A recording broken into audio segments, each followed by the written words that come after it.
नमस्कार, मी अमृता माझ्या ब्लॉगमध्ये तुमचं स्वागत करत आहे। आज आपण बनवणार आहोत ढाबा स्टाईल मटन। ठीक आहे, तर आपण सुरुवात करूया। पहिले मी कुकरमध्ये बनवणार आहे। मी इथे गॅसवरती गरम करत कुकर ठेवला आहे। त्याच्यामध्ये आपण थोडंसं तेल घालून घ्यायचंय आणि मी अर्धा किलो मटन घेतलंय। त्याच्यानुसार मी मसाले किंवा जे पण काही कांदा वगैरे घातलेला आहे तसं तुम्ही 1 किलो 2 किलो त्याच्यानुसार तुम्ही ते वाढवू किंवा कमी करू शकता। ठीक आहे, आता आपण थोडंसं तेल गरम करायचं, त्याच्यामध्ये थोडंसं तूप घालते मी।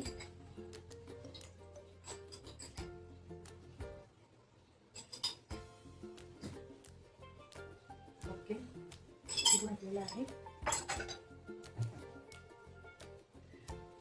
आता आपण ह्याच्यात सगळे मसाले घालायचे। मी ते दालचिनी, लवंग, काळी मिरी आणि मोठी वेलची घालायची होती, पण माझ्याकडे आता नाहीये म्हणून मी छोटी वेलची घालते। छोटी वेलची म्हणजे आपली हिरवी वेलची। ठीक आहे, एवढे मसाले मी घेतले, ते आपण आता त्या तेलामध्ये घालायचे।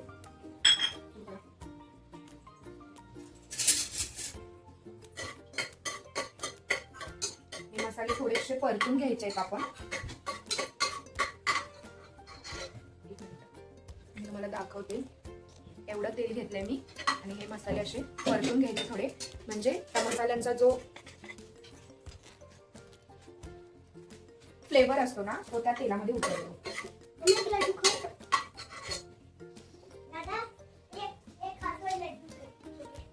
आता आपण ह्याच्यामध्ये मी इथे आलं, लसूण आणि हिरव्या मिरच्या 2 मिरच्या घातलीत मी ह्याच्यामध्ये। हे सगळं मी ठेचून घेतलेलं आहे,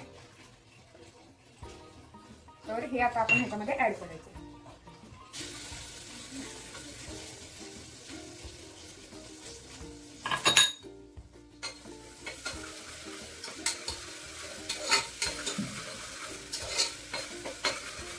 मी हे पहिल्यांदाच रेसिपी बनवते। मी आपलं साधं कोल्हापुरी मटनच बनवते नेहमी, पण आज काहीतरी स्पेशल। ठीक आहे, आता आपण कांदा घालायचा आहे। मी इथे 4 कांदे घेतलेत मीडियम साईजचे, ते आपण घालूया आता तेलामध्ये। आणि गॅस थोडासा फास्ट ठेवायचा आणि हे सगळं परतून घ्यायचंय। कांदा आपल्याला एवढा शिजवायचा आहे, म्हणजे भाजायचा आहे की त्याचा कलर पूर्ण चेंज, ब्राऊन पेक्षा पण पुढे गेला पाहिजे, असा आपण कांदा हा परतून घ्यायचा। ठीक आहे,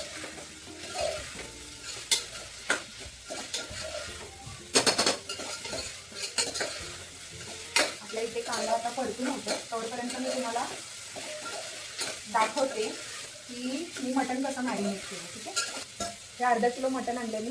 ह्याच्यामध्ये मी दुपारी दही, हळद पूड, लाल मिरची पावडर आणि थोडीशी धना पावडर हे सगळं घालून मी मिक्स करून मॅरिनेट करून फ्रीजला ठेवले। आणि आता मी म्हणजे संध्याकाळची आता 6 वाजले असते कदाचित, तर आता मी हे बनवते।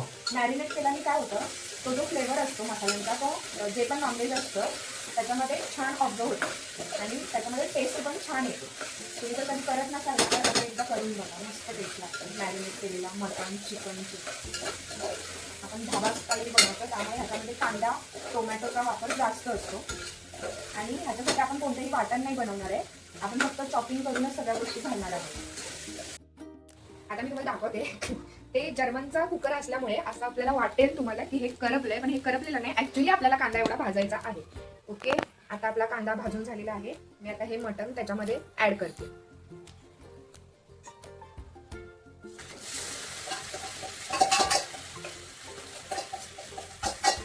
मसाल्यांचा खूप छान वास येतो, वास म्हणजे खूप छान स्मेल येतो मसाल्यांची। आता मी हे थोडंसं परतून मग हे आपण शिजत ठेवणार आहोत।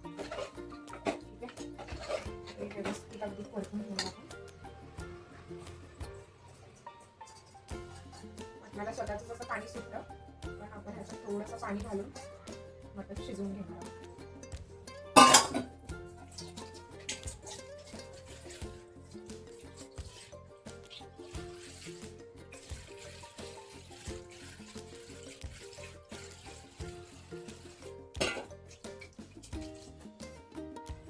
ह्याच्यामध्ये ना मटणाच्या बरोबरीनेच पाणी ठेवायचंय, म्हणजे मटण त्याच्यामध्ये बुडेल एवढं पाणी ठेवायचं।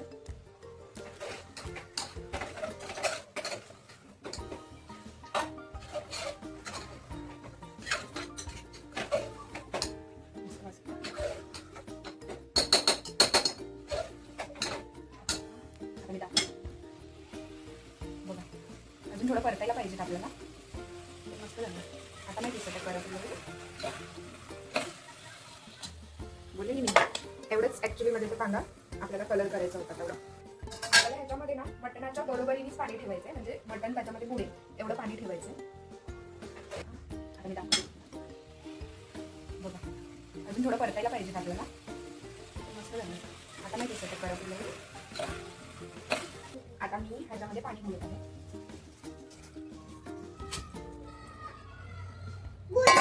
आपल्याला खूप रस्ता नाही ठेवायचा, त्यामुळे थोडंसंच पाणी ऍड करून ते शिजवून घ्यायचं आहे.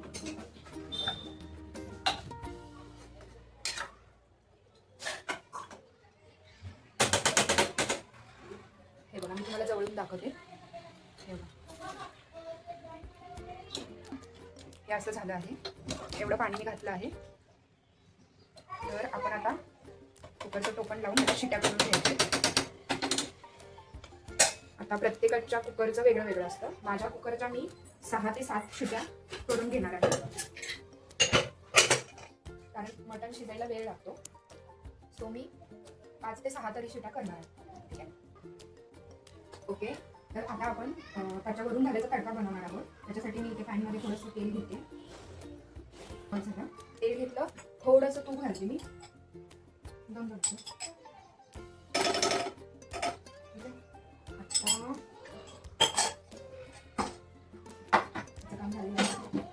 आता तेल गरम झालं की ह्याच्यामध्ये आपण घालणार आहोत खडे मसाले.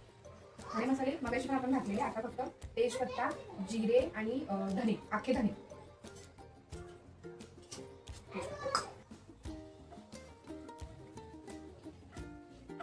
हे थोडंसं भाजून घ्यायचं आपल्याला.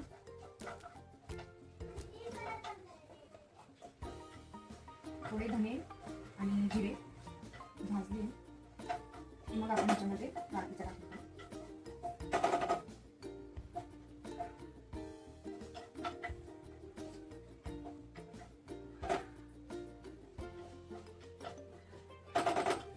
आता आपण ह्याच्यामध्ये आलं लसूण पेस्ट म्हणजे मी ठेचूनच घेते, छान लागतं.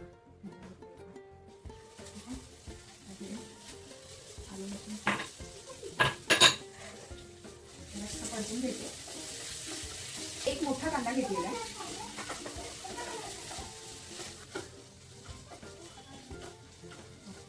आपण ह्याच्यामध्ये कांदा घालूया. कांदा हा मी बारीक चिरलेला आहे. मगाशी मटण शिजवायसाठी आपण लांब कांदा चिरून घेतला होता. मी कांदा एकदम सॉफ्ट होईपर्यंत भाजून घेते. आता आपल्याला ह्याच्यामध्ये थोडंसं मीठ ऍड करायचंय.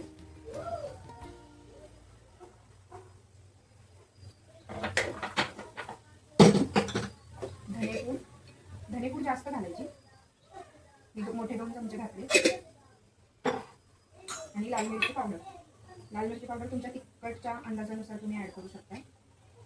मी 2 चमचे घातले इथे.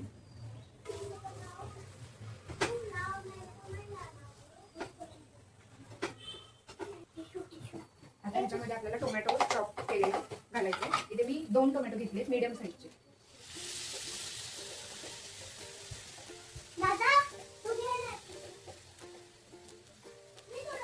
चॉपरमध्ये जर तुम्ही चॉप करून घेतली ना, खूप बारीक चॉप होतं, त्याच्यामुळे आपल्याला वाटण वगैरे करायची गरज नाही भासत. प्लस आपण जे मसाले घालतो ना, धनेपूड वगैरे, त्याच्यामुळे ते ग्रेव्ही सारखं टेक्स्चर येतं त्याला. आता आपल्याला वाटण छान शिजवून घ्यायचे. ह्याच्यामध्येच मी कोथिंबिरीचे देठ घालते आणि नंतर वरून आपण कोथिंबीर चिरून पण घालणार आहोत. आता फक्त देठ घातले, थोडेसे माझ्याकडे जेवढे होते तेवढे मी घातले. तुमच्याकडे जास्त असतील ह्याच्यापेक्षा ते तुम्ही जास्त पण घालू शकता. आता ह्याच्यामध्ये थोडंसं आपल्याला पाणी ऍड करायचंय. थोडंसं पाणी ऍड करून हे शिजवून घ्यायचंय.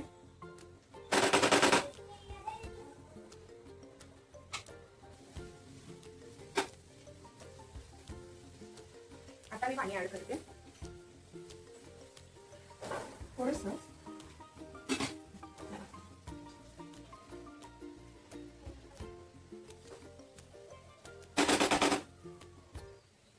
आता हे मी शिजवून घेते मिश्रण. तुम्हाला मी जवळून दाखवते.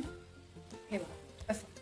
ओके, आता हे मी शिजवून घेते आणि पुढचं नंतर. इथे मी विसरून गेली व्हिडिओ करायचा आणि फक्त ते मिश्रण जे मगाशी आपण शिजवलेलं ना ते मी ह्याच्यामध्ये टाकले. 5 शिट्या केलीत मी. मटण माझं चांगलं शिजलेलं आहे आणि ह्याच्यामध्ये आपण ते मिश्रण टाकलेलं आहे बघा. अशी ग्रेव्ही झाली आहे. माझं मटण असं मस्त शिजलेलं आहे. फक्त ह्याच्यामध्ये काय आहे की अख्खे मसाले आहेत, त्याच्यामुळे थोडं ते खाताना तोंडात येऊ शकतं. आता आपण हे मसाला घातलाय मी. आता आपण ह्याला फक्त थोडीशी उकळी काढायची आहे, जास्त शिजवायचं नाही. फक्त उकळी येईपर्यंत ते गरम करायचं. उकळी आल्यानंतर गरम म्हणजे उकळी येईपर्यंत गरम केल्यानंतर आपण त्याच्यामध्ये कोथिंबीर ऍड करायची आणि झालं आपलं ढाबा स्टाईल मटण रेडी. चिकन बनवणार आहे माझ्यासाठी. चिकन नाही, मटण. आज मटण बनवणार आहे माझ्यासाठी. Bye bye. अशा तऱ्हेने आपलं मटण रेडी झालेलं आहे. मी तुम्हाला दाखवते. हे बघा मस्त तेल जास्त आहे थोडंसं. ठीक आहे, धाब्यावरच आहे ना.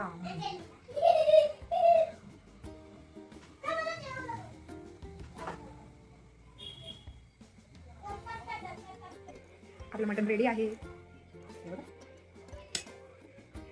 ओके, आता आम्ही टेस्ट करून बघतो आणि मग मी तुम्हाला सांगते. मटण तर छानच झालं असणार आहे. सुगंध खूप छान येतोय.